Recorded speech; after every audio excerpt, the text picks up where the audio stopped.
지나가다 보니까 그 공원이 항상 몇 년을 봤을 때 되게 그냥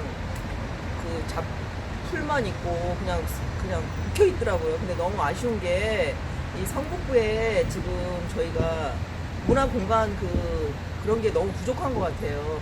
편히 쉴 수 있는 공간도 되고 저희 주부들도 취미 생활을 하면서 발표할 수 있는 공간도 없고, 그래서 그 공원에 그런 큰 무대가 생겨서 어린 아이들이나 주부들이나 모든 시민들이 거기를 활용할 수 있는 공간이 생겼으면 좋겠어요. 저는요. 안녕하세요. 마을의 이슈나 문제점을 찾아 마을 PD가 직접 발로 뛰어갑니다. 오늘의 주제는 성북구 기름 뉴타운에 있는 땅에 관한 이야기입니다. 10년째 미개발 상태로 잠자고 있는 땅 800여 평. 그 땅을 바라보는 마을 주민들의 안타까운 심정과 주민들에게 꼭 필요한 명소로 거듭나기를 바라는 마을 주민들이 바람을 들어보는 자리를 마련했습니다. 오늘 진행을 맡은 이정우 마을 PD입니다. 이 자리에 함께 하신 패널 분들을 소개하겠습니다. 각자 소개를 부탁드립니다. 박소연님. 안녕하세요. 기름이동 주민센터에서 마을 코디로 있는 박소현입니다. 이은우님. 안녕하세요. 기름일동 마을주민 이은우입니다. 네, 조영학님. 안녕하세요. 기름일동 주민자치회장 조영학입니다. 손성호님. 안녕하세요. 기름일동 7단지 입주자 대표 손성호입니다. 최경욱님. 안녕하세요. 기름일동 주부 최경옥입니다. 예, 박명훈님. 안녕하세요. 기름일동에 살고 있는 주민 박명훈입니다. 네, 이 땅이 언제 어떻게 생기게 되었는지 손성호님께 들어보겠습니다. 네, 기름 뉴타운 개발 중 7단지 건설에 따라서 구청으로 기부 체납한 부지입니다. 네, PPT 자료 보시면서 박소연님과 대화 나누도록 하겠습니다. 네, 박소연님, 10년 가까운 시간 공토는 어떻게 활용되었는지 굉장히 궁금하거든요. PPT 자료 보시면서 설명 부탁드립니다. 네. 처음에 말씀하셨듯이 2011년에 기부 체납된 상태에서는 나대지로 있는 상태여서 운동장처럼 있어서 아이들이 공놀이를 하거나 그냥 누구나 쉽게 이용할 수 있는 장소로 있었던 곳이고요. 그 다음에는 이곳이 2014년부터 15년에는 주민자치위원회에서 주말 농장으로 이용을 해서 주민분들이 2년 동안 주말 농장으로 이용을 하셨던 장소이고요. 그리고 2014년 지금 현재 이제 주민분들이 저렇게 주말 농장으로 많이 이용을 하셔서 먹고 싶은 채소 가까운 곳에서 주말 농장을 많이 이용을 하셨습니다. 감사하고요. 손성호님, 그동안 진행 과정과 그에 따른 뒷이야기나 주말 농장을 갖다 운영할 때 문제점이 많았다고 들었거든요. 네, 그래서 그 문제점이 무엇인지 말씀 부탁드릴게요. 네, 특히 주말 농장을 하면서 여러 가지 주민들의 모임이 되고 화합이 되는 장점도 있었지만 주차 문제와 퇴비로 인한 냄새 또 그에 따른 벌레들이 많이 발생하여 주민들이 상당히 원성이 컸습니다. 그래서 그 민원에 따라서 주말 농장을 폐쇄한 걸로 알고 있습니다. 참 그 사업을 시행하다 보면 좋은 점도 있지만 이렇게 문제점도 많이 발생하는 것 같습니다. 네, 조영학님, 공토를 갖다가 방치했을 때 문제점은 무엇이라고 생각하세요? 일단 미관상 가장 흉물스럽고요. 그다음에 제일 중요한 것은 10여 년 전에 우리 기름 뉴타운을 지면서 커뮤니센터 부지로 이제 확정이 됐는데요. 10년 동안 우리 주민들의 기다림의 허망함이랄까, 그 땅을 보면서 우리 주민들이 마음의 상처가 가장 큰 것 같습니다. 네, 마음의 상처도 갖고 계시고, 10년이란 세월, 굉장히 긴 세월이긴 합니다. 네, 공토 사업과 관련해서 그동안 지역 주민을 대표해서 경험했던 네, 장점을 소개 부탁드릴 건데요. 예, 조영학님.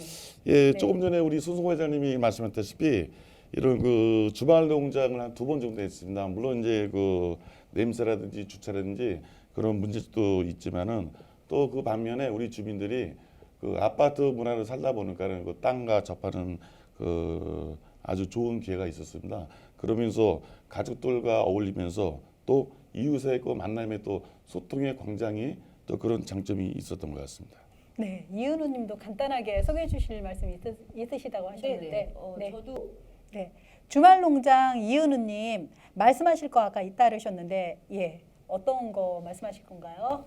주말 농장이 이제 제가 기름 뉴타운에 오래 살아왔는데 솔직히 저는 좀 약간 주말 농장에 대한 그런 로망이 있어요. 그래서 좀 이렇게 가까운 데 있었으면 좋겠다는 생각을 많이 했는데 제가 운전도 좀 잘 못하고 해서 근데 이게 그 단지 내 거기에서 그 공터에서 그 주말 농장을 하는 걸 보니까 제가 굉장히 부럽기도 하고 저기서 나 좀 꼭 좀 해보고 싶다라는 생각이 가져서 그걸 볼 때마다 되게 기분 좋았던 그런 추억이 있어요. 네, 박명훈 님도 한 말씀 하신다고, 네, 네, 부탁드립니다. 저도요. 이렇게 그곳을 왔다 갔다 하면서 너무나 좋았어요. 흙을 만지는 것도 좋아 보였고 아이들의 웃음소리도 좋았고 또 서로 자랑하는 것도 좋았어요. 상추 크면서 이것저것. 그래서 저도 흙을 볼 수 있어서 너무 좋았어요. 아파트에는 흙이 없거든요. 네. 음.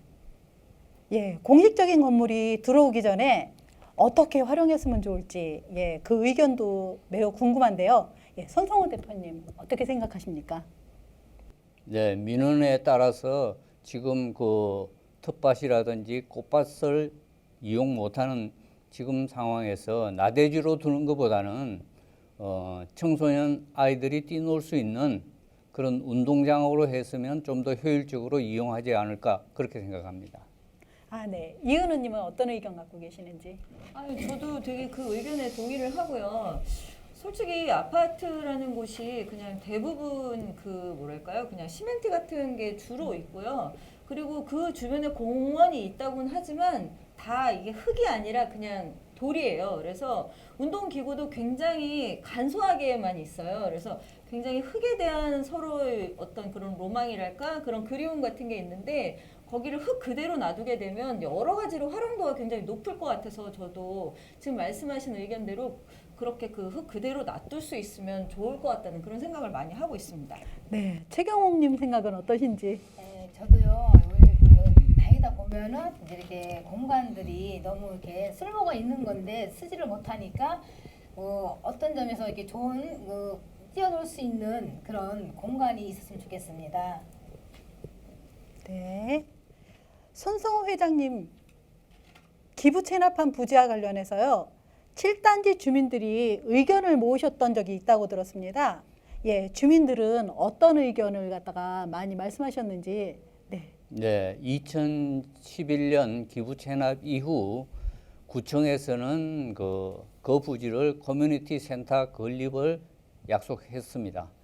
그러나 예산 관계로 그러한 그 건물이 못 들어서고 지금 10여 년 방치되어 있는 상황입니다. 그래서 그동안에 주민들의 이 성향, 그 젊은 부부로 바뀌면서 아이들이 많아졌습니다. 그래서 그 기부 체납한 땅에 중학교를 건립하는 것을 상당히 원하고 있는 걸로 알고 있습니다. 아, 네. 중학교에 대한, 그쵸. 예, 아무래도 그 지역 학생들이 예, 기름중학교에 다 못 가다 보니까 예, 그 열망이 큰 것 같습니다.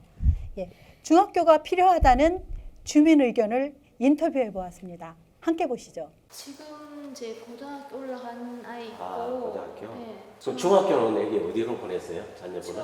개원 중학교요. 멀리 가봐야 되네? 여기가 이제 기름이 하도 이제 인원이 많아서 수용이 안 돼서 저희 아파트부터 예. 4단지, 2단지까지는 기름으로 가고 잘렸어요.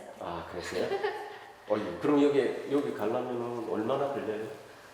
그 이제 작은 승합차 대절해가지고 한 달에 얼마씩 주고. 그걸 3년 동안? 네. 아이고. 그는 학부형들이 모이셔가지고. 저희가 네. 따로 통학버스, 학원버스 같은 버스. 그 가는 버스가 없었고 교통편이 없나 봐요. 버스 없어요. 오. 버스가 뭐 갈아타고 뭐 이래가 심각하네. 또 갈 때는 언덕이거든요, 거기가. 그래. 그냥 등교할 때는 집에 올 때는 걸어오고요. 네. 갈 때는 그냥 통학버스 맞춰서 한 달에 얼마 줘가지고 이렇게. 그 고등학교 자녀분이 그냥 3년 동안 힘들게 다녔네. 힘들게 다녔죠. 아. 네. 아니, 근데 저는 학교가 생긴다는 얘기도 저번에 그런 얘기 얼핏 듣긴 했는데 저는 학교에 둘째도 지금 이제 그 초등학교 다니네. 6학년이에요. 초등학교 이제 6학년? 중학교 올라가죠. 아. 배움 떨어질 확률이 많아요. 그 저희가 선택할 수 있는 건 아니고 네. 그냥 배정이거든요. 네. 그냥 이렇게 인원시대기 기름중학교, 개운중학교 아니면 또 어디로 가야 돼요? 아니면 뭐 거의 개운 가고요. 여기는 네. 한 번씩 고명 갈 때도 있고요. 저는 기름동에 15년 이상을 살고 있는 토박이인데요. 그 공터에 기름중학교 분교가 들어왔으면 좋겠다는 생각을 하고 있습니다. 저희 아이가 현재는 고등학생이지만 얼마 전에 초등학교에서 중학교를 입학할 때 사실 그 당시 3단지에 살고 있었는데 기름중학교에 가고 싶었지만 자리가 없어서 저희가 나중에 결국은 타 학교로 배정이 됐어요. 그래서 친구들하고 다 헤어지고 또 그리고 학교 등교 거리가 꽤 먼 다른 학교로 갔기 때문에 아이가 처음에 굉장히 힘들어했던 기억이 있어요. 그래서 이 동네에 살고 있는 친구들이 기름중학교에 가고 싶은 친구들이 굉장히 많기 때문에 만약에 그 자리에 분교가 생긴다면 그러한 갈등 없이 많은 친구들이 그 학교를 다닐 수 있을 것 같아서 저는 그 자리에 기름중학교가 분교가 들어왔으면 좋겠다는 생각을 하고 있습니다. 네, 방금 인터뷰 영상에서 보신 분을 오늘 이 자리에 모셨습니다. 네, 이은우 님인데요. 이분은 기름 뉴타운에서 두 자녀를 학교를 보냈는데 첫 번째 아이는 기름중학교를 보냈고요. 두 번째 아이는 순국중학교를 보냈다고 합니다. 그래서 이 각각 다르게 보낸 두 아이를 통해서 어떤 생각을 하시고 애로사항은 무엇인지 그것에 관해서 들어보도록 하겠습니다. 네, 보통 중학교를 배정할 때 그 근거리 위주로 해서 배정을 해요. 그래서 저희 아이가 큰 아이는 현재 이제 대학생이니까 별 상관이 없고 둘째 아이는 고등학교 1학년인데 한 3, 4년 전에 아이가 초등학교 이제 6학년 때 그 배정을 받잖아요. 근데 그 당시에 근거리 위주였기 때문에 우선 뭐 신한 아파트 2단지, 4단지 기준으로 하고 3단지에는 배정이 이제 몇 티오가 얼마 안 남았기 때문에 저희는 모두 다 못 들어가고 반 정도나 들어갈까 말까 하다는 그런 그 통보를 받았어요. 그래서 저희는 이제 그 전에 큰 아이가 당연히 그 기름중학교를 들어가기 때문에 둘째 아이도 당연히 들어갈 줄로 생각을 하고 있었는데 갑자기 못 간다고 얘기를 들으니까 이제 아이가 엄청나게 실망을 했죠. 왜냐하면 초등학교 6년 동안 계속 같이 지냈던 이제 친구들과 같이 못 가게 되는 것에 대한 아이가 그 실망감이 너무 컸기 때문에 저도 그 아이가 원하는 것을 해주기 위해서 굉장히 마음 아팠던 그러한 그 기억이 있습니다. 네. 그럼 이은우님, 각각 기름중학교하고 순국중학교를 다녔는데 그 다닐 때 중학교 재학 시절 장단점하고요. 그 다음에 통학 거리라든가 통학할 때의 비용, 그리고 특별하게 불편했던 점, 이거 한꺼번에 같이 부탁드려도 될까요? 네. 큰 아이는 이제 기름중학교를 갔고 둘째 아이는 순국중학교를 갔는데요. 큰 아이의 경우에는 이제 6년 동안 같이 초등학교에서 지냈던 친구들하고 함께 중학교를 갔기 때문에 아이가 위화감 없이 굉장히 편안하게 지낼 수 있었던 것 같아요. 그게 가장 큰 장점이었고요. 그리고 시간도 도보거리로는 한 15분 그리고 뛰어서는 한 10분 정도면 뭐 가기 때문에 아시다시피 아침 시간에는 굉장히 바쁘잖아요. 근데 아이가 이제 그렇게 가까운 데 있으니까 편하게 다닐 수 있었던 게 가장 큰 장점이고요. 그리고 둘째 아이의 경우에는 거의 집에서부터 학교 도착하는 시간까지 한 30분 내지 40분 정도가 걸렸던 것 같아요. 그러니까 늘 가까이서만 있던 학교에서 다니던 애가 갑자기 이제 멀리 가게 되니까 가서 이제 아이들과도 굉장히 낯설고 그런 환경에서 적응하는 것도 힘든데 통학 거리마저 이제 이게 멀게 되니까 아이가 처음에 솔직히 처음 가서는 1년 동안을 굉장히 힘들어하고 좀 방황을 많이 했어요. 근데 이제 물론 이제 지나고 보니까 순국중학교 선생님들하고 학생들이 굉장히 좋아요. 그래서 졸업할 당시에는 정말 또 새로운 친구들을 사귀어서 오히려 더 삶의 스펙트럼이 넓어졌다 그래서 더 좋았다고 하지만 그 당시에는 솔직히 말해서 굉장히 힘들었어요.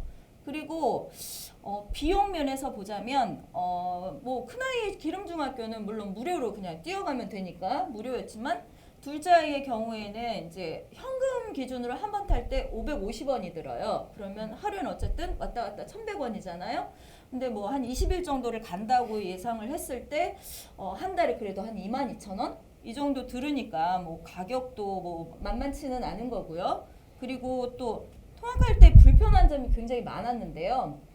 배차 시간이 이제 저희 같은 경우에는 마을버스가 8번하고 9번이 서요. 저희 기름뉴타운 제가 2, 3단지 기준으로 했을 때. 근데 8번은 좀 자주 오는 편이에요. 근데 9번의 경우에는 뭐 배차 시간이 6분이라고는 하는데 어떤 때는 더 늦게도 또 온다는 그런 생각이 들어요. 그리고 저희 집에서 그렇게 타고 가면은 미아 사거리까지는 거의 외길이거든요. 근데 거기에서 무슨 사고가 난다거나 아니면 눈이 내린다거나 이러면은 굉장히 막혀요. 그래서 아이가 사실 그래서 지각한 적도 있었기 때문에 이러한 점이 좀 솔직히 굉장히 힘겹게 여겨졌던 것이 사실이에요. 아, 네. 물론 뭐 가까이에 학교 있는 학교를 갖다 가지 못해서 불편한 점은 많았을 것 같습니다. 근데 순곡 중학교만 해도 그래도 조금 덜 불편하고, 네, 개운중학교 다니시는 분들은 또 상당히 불편하다는 얘기가 있습니다. 예, 그래서 개운중학교가 통학하기 불편하다는 의견이 많아서 예, 그 구체적 사례를 갖다가 예, 마을 코디님이 예, 나가셔서 주민들하고 상담을 하셨던 걸로 알고 있습니다. 예, 소개 부탁드립니다. 네, 기름중을 못 가는 학생들이요. 기름 뉴타운에서는 개운중학교를 가는 경우가 많은데요. 개운중학교 학교 위치가 길가에 있는 게 아니라 언덕에 있고 교통편이 좀 불편한 곳에 있어서 기름 뉴타운에 사는 어머니들이 이제 학생들을 보낼 때 등교 시간에 셔틀버스를 학원차 같은 거를 임대를 해가지고 한 달에 얼마씩 비용을 지불하면서 아이들을 등교를 시키고 있는데요. 이 비용이 문제이기도 하지만 이제 아이들이 통학을 하는 거에 대한 안전상의 문제도 있어서 굉장히 어머니들이 걱정을 많이 하시고 학교를 등교하는 거에 대해서 아이들도 좀 불편하고 부모님들이 걱정을 많이 하는 상황이 있다고 전해 들었습니다. 아, 네. 그러면 아침 등교길에는 봉고차를 이용하고 하교길에는 버스를 타고 오게 되는 거죠? 하교길에는 그러니까 등하교를 하는 친구들도 있는데 보통은 이제 등교 시간이 더 촉박한 시간을 많이 네. 잡아먹고 그러니까는 이제 등교 시간에는 봉고차를 이용하고 하교 시간에는 아이들이 이제 걸어서 내려와서 버스를 이용하거나 걸어서 오는 경우들이 있어요. 남자 네. 친구들 같은 경우에는 그러면은 시간상으로 한 30분 이상은 걸린 것 같더라고요. 아, 네. 그럼 비용 면에서도 만만치 않게 들 거라고 생각이 듭니다. 네. 네, 그렇다면 이러한 문제들이 많은데 성북구청에서는 어떠한 방향으로 활용을 검토하고 있는지 알아보도록 하겠습니다. 지난 9월 19일 기름일동 1현장 구청장실에서 주민과의 질의응답 내용 중 이 부지에 대해서 질의에 대한 구청장님의 검토 의견을 잠시 들어보도록 하겠습니다. 네, 영상 보여주세요. 저희가 내년 아니면 내후년 2020년 아니면 2021년 중에 저희가 좀 나름대로 큰 어떤 프로젝트를 가지고 있습니다. 최종적으로 결론이 났는데 학교 이야기도 있고 또 우리 주민들의 여러 편의시설 이야기도 많이 있는데 여기를 최종적으로 저희가 용역 끝나고 내부적으로 우리 구에서 검토한 것이 주로 여기를 아동 청소년 그리고 복지 또 문화체육 이런 형태로 지금 건축을 나름대로 지금 계획을 하고 있습니다. 근데 이 예산이 저희가 현재 구상하고 있는 예산이 만만치 않다는 거. 이 예산이 잠깐만 몇십 단위가 아니라 몇백 단위입니다. 예산이 몇백 단위이기 때문에 저희 구 능력으로는 불가합니다. 뭐 검토가 아니라 불가능해요. 불가능. 그래서 이것을 지금 저희가 이제 상급 기관하고 지금 협의하는 중에 있어요. 협의하는 중에 있는데 두 번의 기회가 있어요. 두 번의 기회가. 내년에 기회가 한번 줄 것이고 내후년에 기회가 한번 주어집니다. 이걸 실행을 하자면은 저 구청장으로서는 뭐 거의 힘들고 솔직히 말씀드려서 여기 시의원님 또 국회의원님의 힘이 절대적으로 필요로 합니다. 절대적으로 필요로 해요. 그걸 뭐 예산 따오는 것이 문제가 아니라 상당한 여기에 대한 타당성, 투자 심사 이런 부분들이 많은 절차가 있거든. 많은 절차가 있는데 그것을 통과하고 서울시에 25개 구청 중에서 우리가 1등을 해야 돼. 1등을. 후년인데 그 이전까지 이 부지가 뭐 지금처럼 이렇게 관리를 안 해서 뭐 보기 흉하다든가 미관상 좀 우리에게 좀 스트레스를 준다든가 아니면은 뭐 여러 뭐 해충 벌레 이런 것 때문에 좀 힘든다 이런 부분은 저희가 나름대로 관리를 잘 할게요. 하는데 지금 제가 드리는 말씀이 100% 확정이다 이것보다는 그걸 향해서 저희가 지금부터 준비를 해서 어떻게든 그걸 목표를 위해서 좀 달려가고 있다 이렇게 말씀드립니다. 더 어린이나 청소년 돌봄 그다음에 문화체육 우리 지역의 학습관 이런 형태로 지금 저희가 구상하고 있다는 것 여기까지만 좀 해주시고 아까 오전에도 또 뭐 요전에도 그 현장을 몇 번 봤는데 일부 우리 주민들도 학교 이야기도 많이 해요. 학교 중학교 얘기도 많이 하는데 중학교는 제가 지난 3월달에 한 달간에 거쳐서 우리 성북구에 있는 초, 중, 고, 고등학교 67군데 학교 교장 선생님 전체를 다 면담을 했어요. 전부 우리 관내 학교 교장 다 면담을 했는데 이 지역의 중학교 수급 문제, 기름 중학교를 비롯한 이쪽도 전부 다 면담을 했습니다. 그런데 현재 중학교는 더 증설 안 해도 충분히 수급에는 문제가 없다. 이렇게 제가 보고를 받았거든요. 또 이 관내에 있는 중학교 교장 선생님들로부터 학교에 대해서도 그 부분에서도 충분히 논의를 거쳤고 그래서 일단 학교는 아니라는 거. 저희가 여기 개성고등학교도 또 다른 학교도 개별적으로 만나서 학교의 필요성에 대해서 혹시 학교에 이제 할 계획이 있나 이런 부분까지도 좀 의논을 했어요. 그러니까 그 부분에 대해서는 우리 학부모님들이 더러 여러 가지 우려하실 수 있는데 뭐 걱정 안 하셔도 될 것 같아요. 제가 교육청까지도 교육청까지 다 의논을 거쳐봤으니까 그 정도.